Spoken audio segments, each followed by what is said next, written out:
பொதுவாக நியூவா ஒரு ஓபனர் ஆடுறாருன்னா எப்பொழுதுமே பயம் இருக்கும். ஆனா பஞ்சாப் அணியில தொடர்ச்சியாக பயமறியாமல் ஒருத்தன் பொழந்து காட்டியிருக்கிறாரா, அது வேற யாரும் கிடையாது, பிரப்சிம்ரன் சிங்.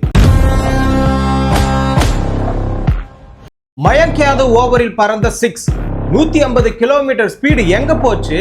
சிரிப்பை கட்டுப்படுத்த முடியாம ஒரு பக்கம் சந்தோஷமாக துள்ளி குதித்த பிரீத்தி ஜிந்தா அவர்கள். இவன் தாண்டா மக்கள் கேப்டன். 12 வருஷத்துக்கு அப்புறம் வரலாற்று சாதனை, பஞ்சாப் அணி தர்மசாலாவில் வெற்றி. லக்னோ சூப்பர் ஜெயன்ஸ் சுழப்பந்து வீச்சில ஸ்ரேயஸ் ஐயர் ஓங்கி 6 அடிச்சாரு. 6 அடிச்ச அடுத்த பார்லயே பழி வாங்கிட்டாரு திக்வேஷ் ரதி அவர்கள். லக்னோ அணியினுடைய தோல்விக்கு காரணம் நான் கிடையாது, பேட்டிங்லாம் கிடையாது, பவுலர்ஸ் தான் முழுக்க முழுக்க காரணம் என பழியை தூக்கி போட்டிருக்காரு ரிஷப் பண்ட் அவர்கள். ரிஷப் பண்ட் செய்த செயலால் பறந்தது பேட். ஒரு பக்கம் லைவ் மேட்ச்லயே அசிங்கப்படுத்திய ex Australia captain Aaron Finch அவர்கள். சிஎஸ்கே எல்லாம் பஞ்சாப் அணியை பார்த்து கத்துக்கணுங்க, பவர் பிளேல எப்படி பொழந்து கட்டணும்னு காட்டி இருக்கிறாங்க பிரப்சிம்ரன் சிங், ஸ்ரேயஸ் ஐயர் அவர்கள். மேலே குறிப்பிட்ட அனைத்தையும் இந்த வீடியோ தொகுப்புல முழுமையாக பார்ப்போம். நேற்றைய 54வது லீக் போட்டி லக்னோ சூப்பர் ஜெயன்ஸ் அணிக்கும் பஞ்சாப் அணிக்கும் நடைபெற்றது. இந்த போட்டி தர்மசாலாவில் நடைபெற்றது. இந்த இடத்துல கடந்த 12 வருடமாக பஞ்சாப் அணி வெற்றி பெறவே இல்லை. அந்த இடத்துல ஒருத்தன் மாத்தி அமைக்கிறானா ஒரு ரூட்டை, அவன் தான் மக்கள் தலைவன் சொல்ற மாதிரி ஸ்ரேயஸ் ஐயரனுடைய கேப்டன்ஷிப் அந்த அளவுக்கு நேர்த்தியாக இருக்கிறது.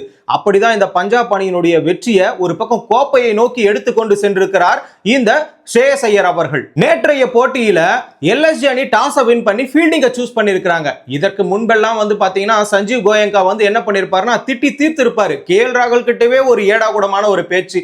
ரொம்ப பொறுமையான ஒரு நபர் தான் இந்த கேஎல் ராகுல். அவராலேயே அவரை பொறுத்து கொள்ள முடியலனா ரிஷப் பண்ட் எப்படி பொறுத்து கொள்வாரு? தொடர்ந்து தோல்விகள் எப்படிதான் சமாளிக்கிறதுனே தெரியல. ஒரு பக்கம் போட்டி முடிந்த உடனே பேட்டியில என்ன சொல்லியிருப்பாருன்னா, எங்களுடைய தோல்விக்கு முழு காரணம் பாத்தீங்கன்னா போலிங் தான். எப்பவுமே நாங்க தொடக்க பேட்ஸ்மேன்களையே நம்பி இருக்க முடியாது, அவர்களும் ஒவ்வொரு மேட்ச்லயும் நன்றாகவே அடித்து கொடுக்கிறார்கள், எங்களால இடையில இருக்கக்கூடிய பேட்ஸ்மேன்களால ஒன்றும் பண்ண முடியலன்னு சொல்லிட்டு தவற ஒப்புக்கொண்டாலும் பழிய தூக்கி போலர் மேல போட்டதுதான் இங்க விமர்சனம் ஆகி இருக்கிறது. மக்கள் எல்லாருமே நீங்க சரியா விளையாடல ரிஷப் பண்ட் அப்படின்னு சொல்லிட்டு தான் விமர்சனம் செய்யறாங்க. கிட்டத்தட்ட 27 கோடி கொடுத்து உங்களை எடுத்தாங்க. உங்களை 27 கோடி கொடுத்து எடுத்ததுக்கு பதிலா வெளியில இருக்கக்கூடிய அந்த உள்ளூர் நபர்கள், இப்போ ஆயுஷ் மாத்திரை இருக்கிறாரு, சூரியவன்ஷி இருக்கிறாரு, இவங்களுக்கெல்லாம் எவ்வளவு கொடுத்துட்டாங்க? ஒரு கோடி தான் கொடுத்துட்டாங்க. அப்ப 27 கோடியை பிரிச்சு 3 நபரை உள்ளூர்ல தேடி எடுத்திருந்தா கூட சஞ்சீவ் கோயங்கா அருமையான பிளேயர்களை தேர்வு செய்திருக்கலாம். அவங்களே சிறப்பா ஆடி இருப்பாங்க. இப்ப பிரியன் ஷாரியா, பிரப்சிம்ரன் சிங் இவங்கெல்லாம் நேர்த்தியான ஒரு பிளேயர்களாக இல்லையா? ஆயுஷ் மாத்திரா 17 வயசு பொழந்து கட்டலையா? சூரியவன்ஷி 35 பாலுக்கு 100 அடிக்கலையா 14 வயசுல? இப்படி இருக்கும்போது உங்களை எடுத்ததுக்கு பதிலாக வேற யாரையாச்சும் எடுத்திருந்தா அந்த ஒரு பார்வையில தான் சஞ்சீவ் கோயங்கா ஒவ்வொரு மேட்சும் ரிஷப் பண்ட் அவர்கள் அவுட் ஆகிட்டு வெளியே வந்த உடனே ஒரு மாதிரியான ஒரு பார்வையில பார்ப்பார். கிட்டத்தட்ட 11 மேட்சுகள்ல 128 ரன் தாங்க அடிச்சிருக்கிறாரு. ஸ்ட்ரைக் ரேட் பாத்தீங்கன்னா batting strike rate 99, batting average பாத்தீங்கன்னா 12.8. இப்படி இருக்கும்போது 27 கோடிக்கு இது ஈக்குவல் ஆகுமா? ஆகையினாலதான் ஒவ்வொரு முறையும் அவர் அவுட் ஆகிட்டு வரும்போது வித்தியாசமான ஒரு பார்வையில பாக்குறாங்க. அதை கூட பொறுத்து கொள்ளலாம். இந்த இடத்துல ஹாரன் ஃபின்ச் லைவ் மேட்ச்லயே என்ன பண்ணிருக்காருன்னா, கமெண்ட்ரியேட்ல இப்படி ஒரு விக்கெட்டை நான் பார்த்ததே இல்லைடா சாமின்னு சொல்லிட்டு பேட் ஒரு பக்கம் போகுது, பால் ஒரு பக்கம் போகுது, கேட்ச் அவுட் ஆகிட்டாரு. இப்ப 17 பாலுக்கு 18 ரன். இப்படி இருந்தா எந்த விதத்துல இது நியாயம்? ஒரு மேட்சாவது ஒருத்தர் அடிச்சே ஆகணும். ஓபனர்ஸ் மட்டுமே நம்பி இருக்க கூடாது, பினிஷர் மட்டுமே நம்பி இருக்க கூடாது. இதுக்கு முன்னாடி வேற ஒரு கம்ப்ளைண்ட் வேற, இவரை கடைசியா இருக்கக்கூடிய 2 பந்துகள்ல 7வது விக்கெட்ல அனுப்புறீங்களே, இதெல்லாம் நியாயமா? அப்படி இப்படின்னு எல்லாருமே கொஸ்டின் எழுப்புனாங்க. ஆனா அந்த இடத்துலயே ஒண்ணும் பண்ணல.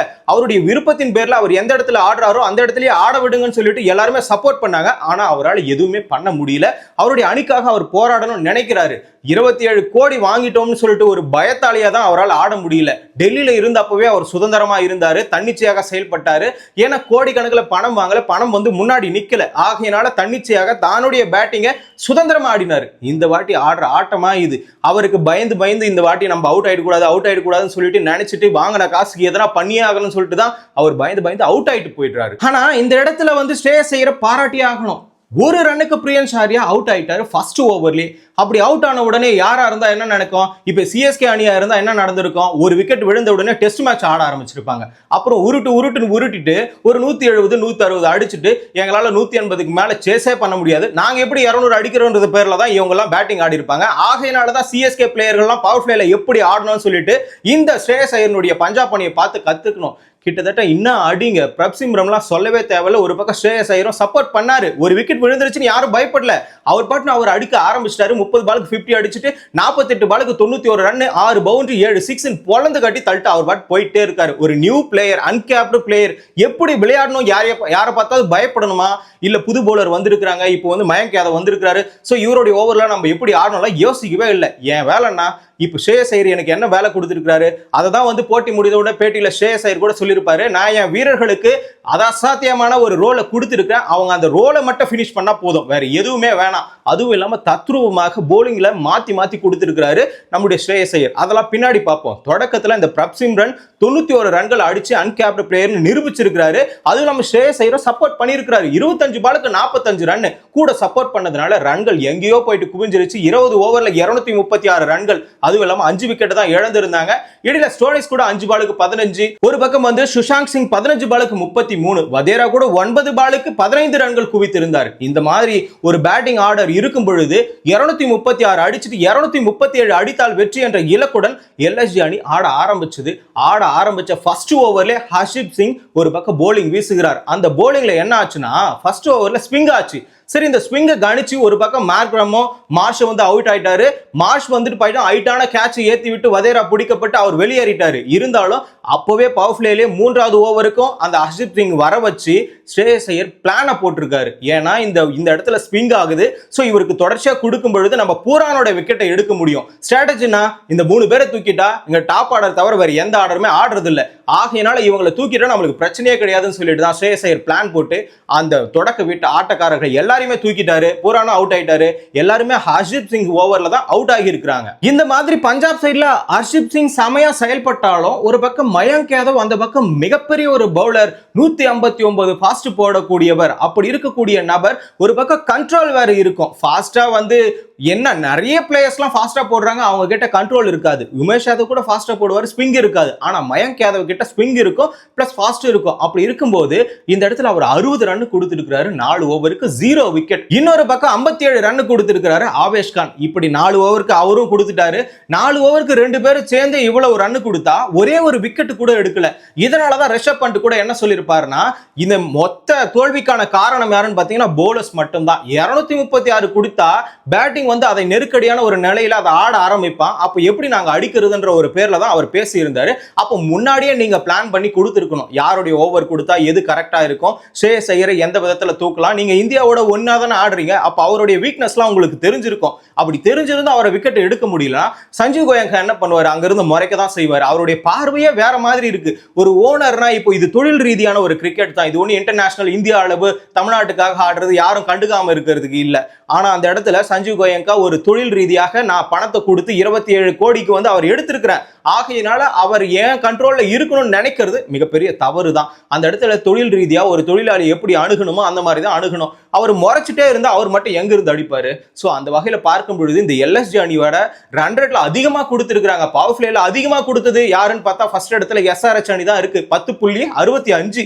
ஆனா அந்த இடத்துல இருந்து கொஞ்சம் கம்மி பண்ணி 10.54 எல்எஸ்ஜி அணி பவர் பிளேல அதிக ரன்களை கொடுத்திருக்கிறார்கள். ஆனா பவர் பிளேல அதிகமான ரன்களை அடித்திருக்கக்கூடிய நபர்கள் யார் தெரியுமா? ராஜஸ்தான் ராயல்ஸ் தான். 10.68 ரன் ரேட், 6 ஓவருக்குள்ளார பவர் பிளேக்குள்ளார இவ்வளவு ரன் அடிச்சிருக்காங்க. அதற்கடுத்து 10.54 வந்து பாத்தீங்கன்னா நம்மளுடைய பஞ்சாப் அணி தான் இருக்கிறது. இப்படி இருக்கும் பொழுது இன்னொரு சாதனையும் இந்த ஸ்ரேயஸ் ஐயர் நிரூபிச்சிருக்கிறாரு. 12 வருடமாக அந்த தர்மசாலாவில் ஜெயிக்கல. பஞ்சாப் அணியை கூட்டிட்டு போயிட்டு இந்த படையை வச்சுக்கிட்டு மிக பிரம்மாண்டமாக செஞ்சுட்டாரு. இந்த இடத்துல அதிர்ஷ்டத்தால தான் நான் ஜெயிச்சேன்னு கூட சொல்லல யாரு, ஸ்ரேயஸ் ஐயர் அவர்கள். அப்படி இருக்கும்போது எப்படி ஜெயிச்சீங்கன்னா அதிர்ஷ்டம் பிளஸ் உழைப்பு பிளஸ் எங்கள் அணியினுடைய ஒத்துழைப்பு, எல்லாருமே கரெக்டான ஃபார்முக்கு வந்துட்டாங்க. அவருக்கென ஒரு தனித்தனி ரோல் இருக்கு, அந்த ரோலை எல்லாருமே கரெக்டா பண்றாங்க. எனக்கு இது மிகவும் சந்தோஷமா இருக்குது. அதுவும் பிரப் சிம்ரனுடைய 6 எல்லாம் பார்க்கும்பொழுது அழகாக இருந்தது, என்னுடைய 6 எல்லாம் பார்க்கும்பொழுது எனக்கு அழகாக இருந்தது. அதே மாதிரி திக்வேஷ் ராதி வந்து கலக்குன்னு கலக்கி இருக்கிறாரு. ஒரு ஓவர் 13வது ஓவர்ல ஸ்ரேயஸ் ஐயருக்கு வீசப்பட்ட பந்து ஸ்பின்னு. அப்படி இருக்கும்போது 6 அடிச்சாரு ஃபர்ஸ்ட் பால்ல. அடுத்த பால்ல விக்கெட் ஆயிருப்பாரு. இந்த இடத்துல ஸ்பின்னுக்கு எதிராக இது வரைக்கும் இந்த ஐபிஎல் சீசன்ல ஸ்ரேயஸ் ஐயர் அவர்கள் அவுட்டே ஆகல. அப்படி இருக்கும்போது திக்வேஷ் ரதி தான் ஃபர்ஸ்ட் ஸ்ரேயஸ் ஐயரை அவுட் எடுக்கிறாரு. ஆனா இந்த இடத்துல நாம திக்வேஷ் ரதியை பெருமைப்படுத்துறதா சொல்றோம். ஆனா உண்மையில என்ன தெரியுமா பெருமை? ஸ்பின்னுக்கு எதிராக இவ்வளவு ஆக்கிரமிப்பு செய்திருக்கிறார் ஸ்ரேயஸ் ஐயர் இருந்தா அந்த மாதிரி தான் அவரை பெருமைப்படுத்த முடியும். இருந்தாலும் திக்வேஷ் ரதியும் செமையா செயல்பட்டார். ஒரு 6 அடிச்ச உடனே கம்பேக் கொடுத்து ஒரு பிளானை போட்டு ஆஃப் சைட்ல பால போட்டு கேட்ச் கொடுத்துட்டு போயிட்டே இருந்தாரு ஸ்ரேயஸ் ஐயர். அப்படி இருந்த அவர்களுடைய ரன் ரேட் வந்து எங்கேயோ போயிடுச்சு. 236 237 அடிக்கணும். கடைசியா 199க்கு 7 விக்கெட் என்ற இழப்புடன் 37 ரன்கள் வித்தியாசத்தில் லக்னோ ஜெயன்ஸ் அணி தோல்வி உற்றது. இந்த இடத்துல யாருமே அடிக்கல. இதுதான் வேதனைக்குரிய ஒரு விஷயமே. புரான் 6 ரன், மில்லர் 11 ரன், இப்படி யாருமே அடிக்காத சூழ்நிலையில ஆயுஷ் பத்தோனி ஒரு பக்கம் சமத், இந்த 2 பேரும் சேர்ந்து 81 ரன்கள் பார்ட்னர்ஷிப்பை வைத்துக்கொண்டு ஓரளவுக்கு அந்த ரன்களை நெட்டிக்கொண்டு 199க்கு எடுத்துட்டு போனாங்க. ஆகையினாலதான் 37 ரன் வித்தியாசத்தை தோல்வி அடைந்தார்கள். இன்னும் கொஞ்ச நேரம் ஆயுஷ் பதோனி நல்லாவே ஆடி இருந்தா பயங்கரமா அடிச்சிருப்பாரு. சமத் இருந்திருந்தா முடிச்சிருப்பாங்க. கிட்டத்தட்ட 40 பாலுக்கு 78 ரன்களை அடிச்சிருப்பாரு இந்த ஆயுஷ் பத்தோனி. 32 பால்ல 50 அடிச்சிருப்பாரு. அதுவும் இல்லாம 12வது ஓவர்ல தான் கொஞ்சம் திருப்பு முனையாச்சு.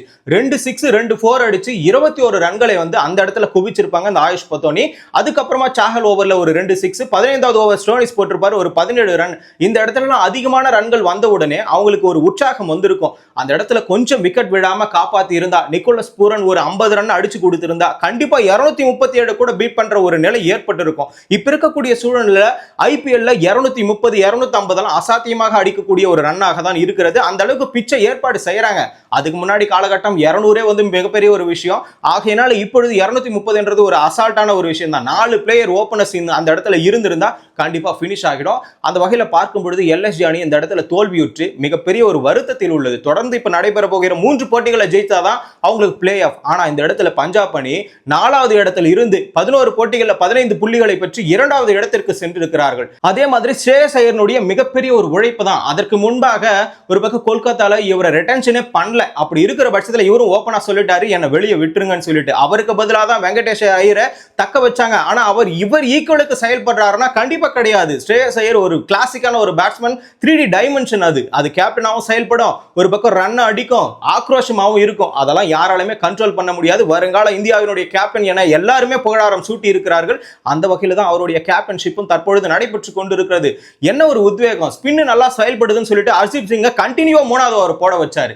அதே மாதிரி சஹாலை சரியா பயன்படுத்துறாரு. ஒரு ஓவர் நல்லா அடிச்சிடுறாங்களா, கடைசியா எடுத்துட்டு போயிட்டு பனி பொழிவு ஏற்பட்ட உடனே ஸ்பின் நல்லா வேலை செஞ்சா அந்த இடத்துல சஹாலை போட விட்டு நம்ம விக்கெட்டை எடுத்துக்கலாம்னு சொல்லிட்டு முன்னாடி மேட்சுக்கெல்லாம் பிளான் பண்ணி எடுக்கிறாரு. ஒவ்வொரு பிளேயர்ஸ்க்கான கான்ட்ரிபியூஷன் கரெக்டா இருக்கணும். பிரியன் ஷாரியா அடிக்கலனா பிரப்சிம்ரன் அடிக்கணும், பிரப்சிம்ரன் அடிக்கலனா பிரியன் ஷாரியா அடிக்கணும், இல்லனா நாம அடிக்கணும். இந்த மாதிரி ஒரு யுக்திகள் எல்லாமே கரெக்டா இருக்குது. அதுவும் இல்லாம ஒரு புதிய கேப்டன் அன்கேப்டு பிளேயர் 2 ஓபனர்ஸ் நம்பரா இருப்பாருங்க. அதுவே பெரிய விஷயம் தான். அதுலயும் இல்லாம ஓனரான பிரீத்தி ஜிந்தா இவங்களெல்லாம் சப்போர்ட் பண்றாங்க பாத்தீங்களா, அது இன்னும் கூட பெரிய விஷயம். ரொம்ப நாளா நான் வந்து கப் அடிக்கல, இருந்தாலும் இந்த வாட்டி கப் அடிக்கணும்னு சொல்லிட்டு மிகப்பெரிய ஒரு உழைப்போட இருக்கிறாரு. அதுவும் இல்லாம கொல்கத்தாக்கு கப் அடிச்சு கொடுத்தவர், அவருக்கு தகுந்த மரியாதை அங்க கிடைக்கலன்ற வாட்ச் தான் வெளியே வந்தாரு. இந்த இடத்துல அடிச்சு கொடுத்தாருன்னா கண்டிப்பா டாப்ல தூக்கி வைப்பாங்க பிரீத்தி ஜிந்தா அவர்கள். அந்த வகையில தான் எல்லாமே நடந்து கொண்டு இருக்கிறது. இதற்கிடையில என்ன நடக்க போகுதுன்னா 4 அணி மட்டும்தான் பிளே ஆஃப்க்கு போகும். ஆனா இந்த இடத்துல போட்டி போடுறது 7 அணி. 3 அணி வெளியே போயாச்சு, கன்ஃபார்ம் ஆயிடுச்சு. ஒரு பக்கம் எஸ்ஆர்எச் அணி காலி, சிஎஸ்கே அணி காலி, ஆர்ஆர் அணி காலி. இப்ப இருக்கக்கூடிய 7 அணிகள்ல யார் 4 பேர் உள்ள போவாங்கன்னு சொல்லிட்டு தொடர்ந்து நடைபெறுகின்ற போட்டியை பார்த்து தான் முடிவு பண்ண முடியும்.